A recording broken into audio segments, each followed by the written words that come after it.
নমস্কার। Model academy কর্তৃক আয়োজিত অনলাইন ক্লাসে দ্বিতীয় শ্রেণীর সকল শিক্ষার্থীকে স্বাগতম। বিষয় হিন্দু ধর্ম শিক্ষা। আমি রীনা মজুমদার। আজকে তোমাদের সাথে তোমাদের পাঠ্য বইয়ের পাঠ 11 মহাভারতের গল্প এই অধ্যায় নিয়ে তোমাদের সাথে ক্লাসে আজকে আলোচনা করব। প্রিয় শিক্ষার্থীরা, আশা করি তোমরা সবাই সুস্থ আছো, ভালো আছো, নিরাপদে আছো। সুস্থ থাকো, ভালো থাকো, নিরাপদে থাকো, এটাই সৃষ্টিকর্তার কাছে প্রার্থনা করি। আমিও ভালো আছি। চলো তাহলে প্রিয় শিক্ষার্থীরা, আমরা দেরি না করে মূল ক্লাসে চলে যাই।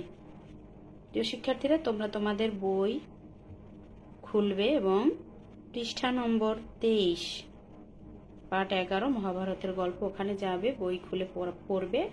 আমিও পড়বো, সাথে সাথে তোমরাও পড়বে এবং গুরুত্বপূর্ণ কথা তোমরা খাতা কলম সাথে রাখবে। গুরুত্বপূর্ণ যে প্রশ্ন আসবে উত্তর সহ তোমরা সেটা খাতায় লিখে ফেলবে। চলো তাহলে আমরা মূল পড়ায় চলে যাই। মহাভারতের গল্প। মহাভারত রচনা করেন পণ্ডিত ব্যাসদেব। তার পুরো নাম কৃষ্ণদ্বৈপায়ন ব্যাসদেব। ব্যাসদেব সংস্কৃত ভাষায় মূল মহাভারত রচনা করেন, আর কাশিরাম দাস তা বাংলা ভাষায় অনুবাদ করেন। তোমরা অবশ্যই কে রচনা করেছেন এবং কে বাংলায় অনুবাদ করেছেন সেগুলো অবশ্যই মনে রাখবে। প্রাচীনকালে হস্তিনাপুর রাজ্যে এক রাজা ছিলেন, তার নাম বিচিত্রবীর্য।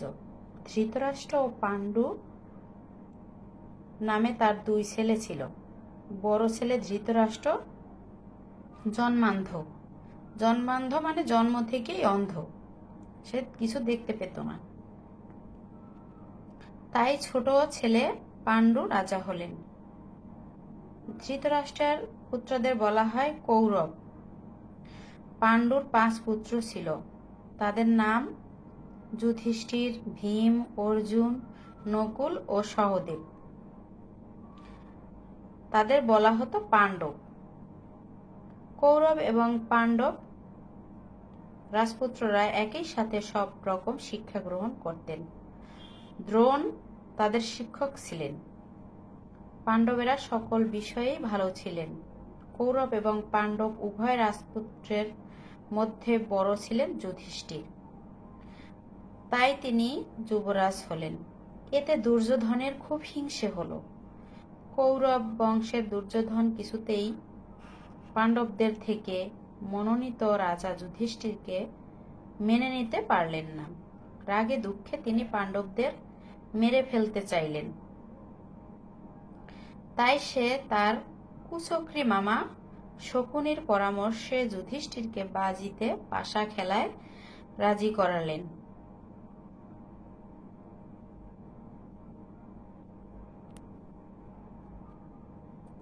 খেলার শর্ত হলো, যে পক্ষ পাশা খেলায় হারবে তাদের 12 বছর বনবাস এবং 1 বছর অজ্ঞাতবাসে থাকতে হবে।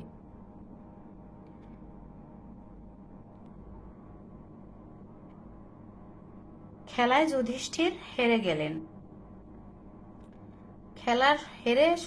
খেলায় হেরে শর্ত মতো একমাত্র স্ত্রী দ্রৌপদী ও 4 ভাই সহ তিনি বনে চলে গেলেন। 12 বছর বনবাস ও 1 বছর অজ্ঞাতবাসে থাকার পর যুধিষ্ঠির রাজ্যে ফিরে এসে রাজত্ব চাইলেন, কিন্তু দুর্যোধন যুদ্ধ ছাড়া রাজ্য ফিরিয়ে দেবেন না বলে জানান। শ্রীকৃষ্ণ সহ অন্যান্যরা যুদ্ধ এড়াতে চেষ্টা করলেন, কিন্তু ফল হলো না।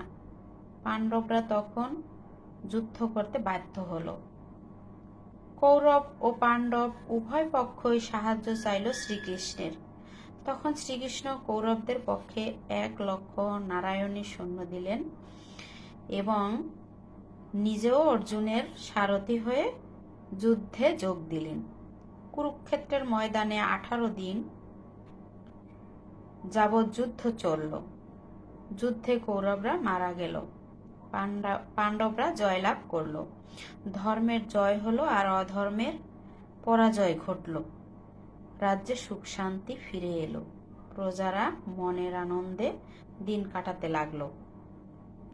প্রিয় শিক্ষার্থীরা, আশা করি তোমরা গল্পটি ভালো করে পড়েছো এবং কি হয়েছিল মহাভারতের এই ঘটনাটা তোমরা অবশ্যই মনে রাখবে। এবং এখানে দেখো পাঠ মূল্যায়নে কিছু প্রশ্ন দেওয়া আছে, আমি তোমাদেরকে পড়িয়ে দিছি, তোমরা অবশ্যই পড়ো। 1 নম্বর প্রশ্ন হচ্ছে, বিচিত্রবীর্য কোথাকার রাজা ছিলেন? আমরা পাঠে পড়েছি, সেগুলো আমরা এখান থেকে আবারও জেনে নিব। উত্তর হচ্ছে বিচিত্রবীর্য হস্তিনাপুরের রাজা ছিলেন। 2 নম্বর প্রশ্ন হচ্ছে, তার কয় পুত্র ছিল এবং তাদের নাম কি? উত্তর হলো তার 2 পুত্র ছিল, তাদের নাম ধৃতরাষ্ট্র ও পাণ্ডু। 3 নম্বর প্রশ্ন, ধৃতরাষ্ট্রের পুত্রদের সংখ্যা কত ছিল? উত্তর হচ্ছে ধৃতরাষ্ট্রের পুত্রদের সংখ্যা ছিল 100। তারপরে 4 নম্বর, পাণ্ডুর কয় পুত্র ছিল? পাণ্ডুর পুত্রদের নাম কি কি? উত্তর হচ্ছে পাণ্ডুর পুত্র ছিল 5 জন, তাদের নাম হলো যুধিষ্ঠির, ভীম, অর্জুন, নকুল ও সহদেব। 5 নম্বর তোমরা 5 নম্বর প্রশ্ন দেখো, ধৃতরাষ্ট্র ও পাণ্ডুর পুত্রদের অষ্টগুরুর নাম কি? উত্তর হচ্ছে দ্রোণাচার্য।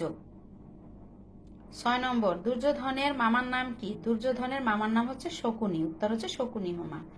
তারপরে 7 নম্বর, কৃষ্ণ কৌরবদের কত সৈন্য দিয়েছিলেন?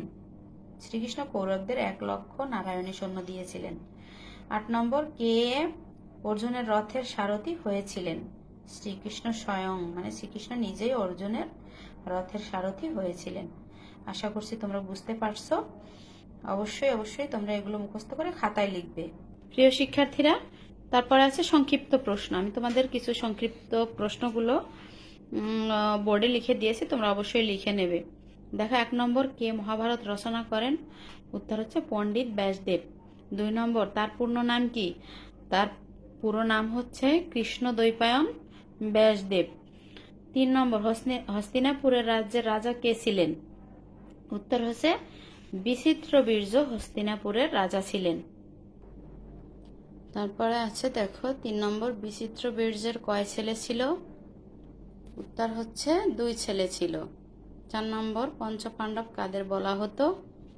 উত্তর হচ্ছে পাণ্ডুর 5 পুত্র ছিল, তাদের পঞ্চপাণ্ডব বলা হতো। 5 নম্বর, কার পরামর্শে যুধিষ্ঠির পাশা খেলায় রাজি হয়? উত্তর হচ্ছে কুচক্রী মামা শকুনির পরামর্শে পাশা খেলায় রাজি হয়। যুধিষ্ঠির কুচক্রী মামা শকুনির পরামর্শে পাশা খেলায় রাজি হয়। তারপরে দেখো 6 নম্বর, পাশা খেলায় বাজির শর্ত কি ছিল? উত্তর হচ্ছে খেলার শর্ত হলো যে পক্ষ পাশা খেলায় হারবে তাদের 12 বছর বনবাস এবং 1 বছর অজ্ঞাতবাসে থাকতে হবে। 7 নম্বর দেখো, যুদ্ধের ফলাফল কি হয়েছিল? উত্তর হচ্ছে কুরুক্ষেত্রের ময়দানে 18 দিন যুদ্ধ চলল। যুদ্ধে কৌরবরা মারা গেল, পাণ্ডবরা জয়লাভ করল। ধর্মের জয় হলো আর অধর্মের পরাজয় ঘটল। রাজ্যে সুখ শান্তি ফিরে এলো, প্রজারা মনের আনন্দে দিন কাটাতে লাগলো।